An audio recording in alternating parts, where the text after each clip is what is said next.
A school who stands so strong and true, Arm Regional Science High School, but what hides beneath all of its achievements? Overseas Filipino Worker (OFW) is a term often used to refer to a Filipino who reside in another country for a limited period of employment. With government estimates at a global total of 10.2 million overseas Filipinos in 2023. Support system is the backbone of a student. It is a motivation that makes a student thrive. A support system from home is especially important as they can utilize to further improve into their best.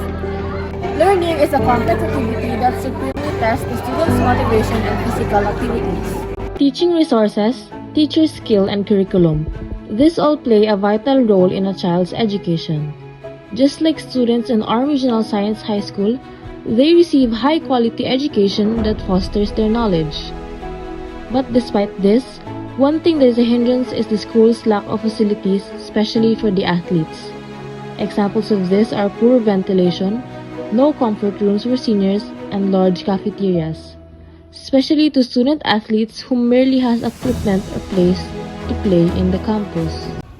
Good afternoon. Good afternoon po. Alias Dodong. I just want to ask, how old are you? I'm 15 years old po. What grade level are you in? I'm a grade 10 student at Arm Regional Science High School. How long have you studied here? I've studied here at Arm Regional Science High School for almost 4 years po. 4 years, very long time. Okay, so as a student, how does it affect you that our school lacks facilities that hinder the best of your education? As a student po, it really affects me in a great amount of great amount po, because the facilities we lack the computer lab and science laboratory, especially the equipments, really hinders my education through the various experiments and lessons that had taught that the teachers is teaching us po. Okay. So, di ba sabi mo 4 years ka na dito? In your long years here in RS, as a student, what can you say about the lack of facilities like what you've said, laboratories, PLE rooms, computer labs, large cafeterias, and etc. What can you say about that? I can say about that is that we really need to the school must really investigate really pour their first of sorry po pour their focus pull their focus on the students, especially their needs and wants po to their education po. They need to add more and do more things for the students to enjoy their school life here in RS po. That's very good. Do you think that there could be a lot of improvements if we do have a lot of facilities sa school natin? Yes po. There will be a lot of improvements po, like more greater education po, and and a large population po. Do you feel like your education is being robbed away because we lack facilities? For me po, no po, because although we lack facilities, the teacher here really efforted their teaching for us po to if we don't have that equipment, then we will improvise, and she or he will improvise the equipment for just to teach us po. Okay, so good afternoon po. What is your name? My name is Ryan Christoph Elton. How old are you? I'm already 13 years old. From what grade level? Grade 8 Apollo, studying at Arm Regional Science High School. What does your parents do for work? OFW sila sa Saudi Arabia. Both of your parents? Yes. How long have they been in Saudi? Pa 5 years na sila ngayon. They're the ones who are supporting your studies. Yes. So, how does having no parent on school-related activities affect you as a student? It affects me a lot as a student kasi I lack ako ng guidance because wala sila sa side ko because they're always on other country to provide my things. Are you happy with what they've done? Yes, I am happy but slightly sad because they're not on my side. Do you feel bad with your Yes, because they do a lot of things just to provide all my things for studies, what I daily need in a daily life. Yung sa ibang bansa sila para lang magtrabaho para sa akin. Pero, do they have vacations? Sometimes like once a year siguro. Once a year? Once a year lang. Do you guys see each other in that time Often frame? kasi busy talaga masyado sila sa amin. So, How does it feel every time your parents leave the country to work abroad to support you? alam mo yung masasad ka na may pagka-miss. Kasi yung konting oras lang yung na-provide nila para sa'yo na magkaroon kayo ng family bonding tapos balik ka naman sa ibang bansa to provide all the things you need. Pero you understand that. Yes, kasi gawa nila yun para sa akin to provide all of my needs in a daily life basis. So, as a child of both OFW parents, what is your greatest desire? Magbalik dito sa bahay na magkaroon ng family bonding tapos family time ba. Then wala na masyadong isiping problem to face all through this year. Okay, thank you very much. So, good afternoon po. State your name, please. Sir, okay na. My name is Gabriel Cabon. How old are you? I'm 15 years old. 15, grade level po. I am grade 10 section 11. Okay, so, ano po yung trabaho ng magulang? Ang trabaho po ng ating magulang is OFW. Yung both parents po. Yung mother ko na po kasi yung nagpapasis. Okay. So, yung mother mo, ilang years na siya pa? So, ang mother ko po is 7 years na po siya kasi since grade 3 po siya umalis po sa bahay para po magtrabaho po. So, yung reason niya kung bakit is to support you sa Yes school? po, and para po then mas pinili niya pong magtrabaho sa abroad dahil po para mas masuportahan ko yung stepsister ko, then mas support ko siya doon kaysa po sa akin. Parang Stepsister siya mas okay. This may be a good question na, pero how does having no parents on school-related activities affect you as a student? so naka-affect po siya sa akin, lalo na po if family day po, yung papuntin po yung mga parents po dito sa school. Like parang feel ko po, parang iniwan po ako ng mother ko po. Minsan po, nadjejealous pa ako sa mga classmate ko po na may nadala po silang mga magulang dito. Like parang sa sarili ko po, what if meron po magulang ko dito na nakauwi po ng kasama ko sa mga event po na ito para ma-try din po niya na dinala ko po siya dito sa school and maramdaman niya din po yung pagmamahal ko po sa kanya. Dumadalo ba siya minsan? Hindi po. Kasi since if umuwi ko siya galing abroad, dun po siya talaga uuwi sa stepsister ko po, dun sa Hindi stepfather. siya nadalaw sa rin. So, how does it feel kapag nalaman mo na umaalis siya ng bansa? Hindi, Masikit po sa akin. Against po sana ako na hindi po siya mag-abroad. Pero supportan ko na lang po siya kasi para din po daw sa akin yung pagtatrabaho niya daw po sa abroad and para po daw sa aking pag-aaral po. Nung una mo yung nalaman, di ba sa'yo mag-grade 3 ka, nasaktan ka sa decision? Yes po, nasaktan po. Kasi since yung tinanganak po ako, like 3 months, iniwan na po. Kasi ako sa tita ko po. Then, nagtrabaho po siya abroad. Then, nag-uwi po siya doon sa stepsister ko. Then, yung pag-uwi niya po sa akin pag grade 3, nag-alis po din siya agad kasi doon talaga siya sa stepsister ko po. So, naiintindihan mo din ba yung parents mo? Minsan po naintindihan ko po, pero minsan masikip po kasi para sa akin kasi like parang mas gusto niya po talaga doon sa sister. Sorry sa question kaya.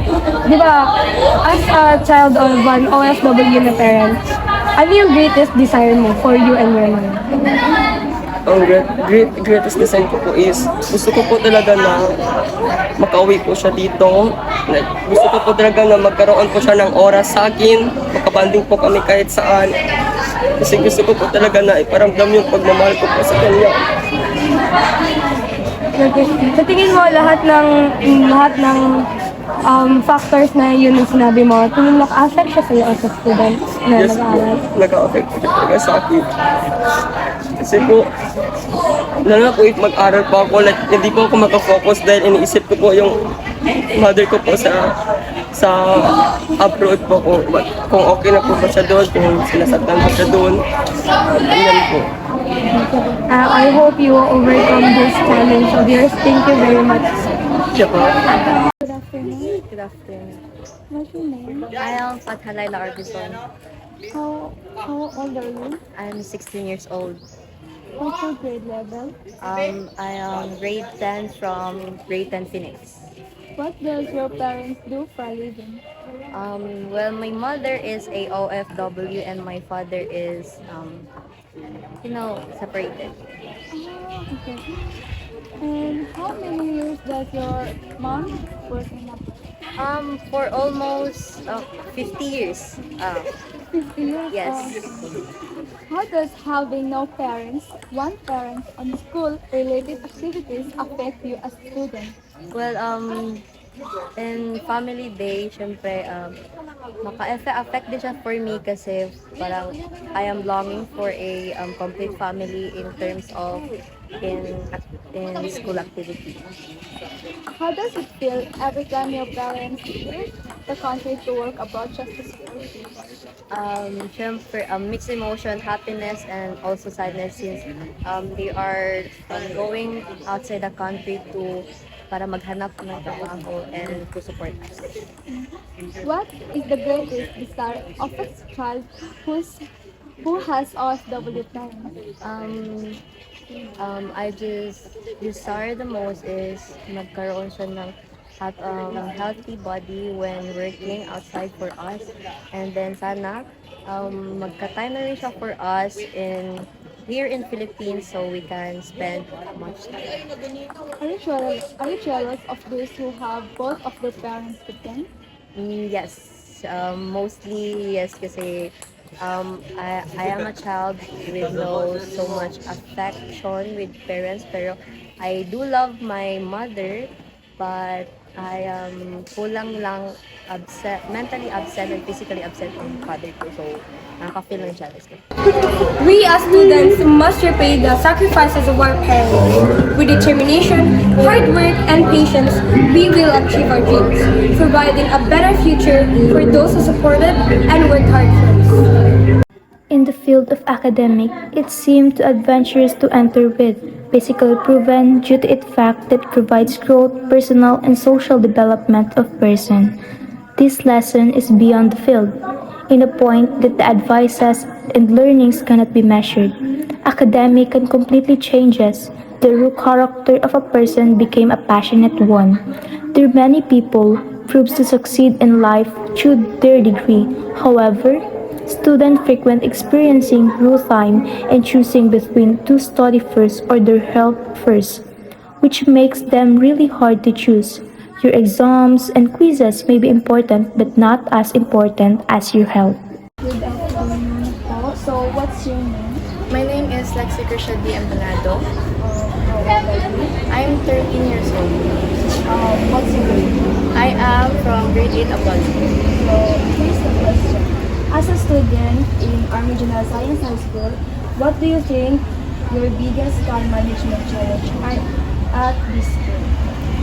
So for me, the biggest time management challenges for me as a student in Army General Science High School is,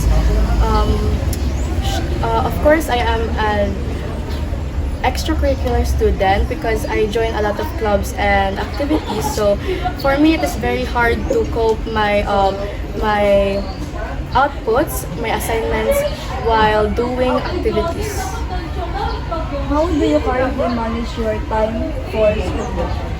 I currently manage my time for schoolworks when I do my homeworks or my schoolworks early so that I can pass it on time or before the due date. What is one specific achievable time management goal you can set for this week? So for me, I think it will be if I can finish my schoolworks or my projects within this week and I can practice my radio broad training perfectly at this week. So Thank you. Good afternoon, sir. What's your name? My name is Cam. What grade level are you? I'm currently in grade 12 po. What's your age? 17. So, firstly, as a student in Arm Regional Science High School, what do you think your biggest time management challenges are at school? For me is yung pagiging journalist ko. Medyo nahihirapan ako handle kung paano siya i-balance yung schoolworks and pagiging student journalist. Secondly, how do you currently manage your time for schoolwork? Ang ginagawa, as di ba, may training kami every day and morning yan until hapon, uwian. So, and nag-research din ako. So, hinahati ko yung time ko na morning is for journalist dan and then paggabi, schoolworks which is the research. Last but not least, what is the one specific achievable time management goal that you can set for this week? Yung pagiging, yung pagiging student journalist ko. Sana matapos siya this weekend, wala nang isipin, lalo na yung research. Thank you so much. That's all. So, good afternoon. What is your name? I'm Prince Mahabiji Angkay po. How old are you? I'm 16 po. And what grade level are you in? Grade 10 Phoenix po. Okay, so as a student in Army Regional Science High School, what do you think are your biggest time management challenges in this school? As a grade 10 student and also I graduating one, I find it very difficult to manage my time because also some students are like focusing on playing mobile games like me instead of like doing my schoolworks. So sometimes I find it hard to cope with all of the activities that are given to me. So, how do you currently manage your time for schoolwork? For me, when it's like, for example, tomorrow is the deadline, I would like wake up for 3 to 4 a.m. to do all of my activities, and sometimes it's like it's not that great, but it's okay because I have something to pass from. So, the last question is, what is one specific achievable time management goal you can set for this week? For me, maybe like to finish all my activities and assignments that was given to me a day or a week ago so that I can have plenty or more time to enjoy and also to have fun with my friends, classmates. So that's all. Thank you. Thank you. Time management is essential for students. It's about making the most of your time so you can ace your classes, have fun, and avoid feeling overwhelmed. In order to manage your time, you have to set time management first. You need to prioritize your studies, figure out which is the subject is more important and focus on those first to avoid disappointments and procrastination. Therefore, your health, which contributes to your academic success. Good afternoon po. What is your name? Aramar A. How old are you? 15 po. What year level are you in? Grade 10. Are you an athlete? Yes po. What kind of sport do you play? Lawn tennis. As a student athlete, how does it affect you that our school lacks the facility of your sport, which is lawn tennis, and you need to travel somewhere else just to train? It's very hard for me kasi kapag, for example, may quiz na dapat talaga ma-take ngayong araw pero hindi po magawa kasi masyadong malayo yung lugar kung saan nag-training, which is sa Baraw pa po. So, kailangan po mag-travel, makapagod po masyado. Do you find it hard to travel almost every day, especially if malapit na ang competition? Yes po. Kasi sometimes, kailangan po mag-go sa school para mag-attend sa bus. Magbalik na naman sa parang napamasahe is very sayang. How does it affect you as a student that our school lacks facilities that hinder not only your sport but also your education? Very hard kasi hindi ka maka-learn ng maayos kaya madaming kulang na mga like sa science, madaming kulang, kailangan mo pa maghanap ng alternative ways para magawa lang mo siya specific na experiment or Would you say na magiging malaking improvement siya if magkakaroon tayo ng mga facilities like laboratories, computer labs na high-end? yes po. Kasi mas madaming student ang mas mag-invest sa school kasi complete na ang gamit tapos mas madami ka na din matutunan. So that will be all. Thank you. This is to remind you that as a student, you can both prioritize your health while studying, which means that focus on time balancing and management. As Jim Brown said, discipline is the bridge between goals and accomplishment. In spite the difficulties that these students has, the fact still remains that they strive to be the best versions of themselves. Arm Regional Science High School truly is the home of the brave and courageous students, building a community not only centered to learning but also to growing.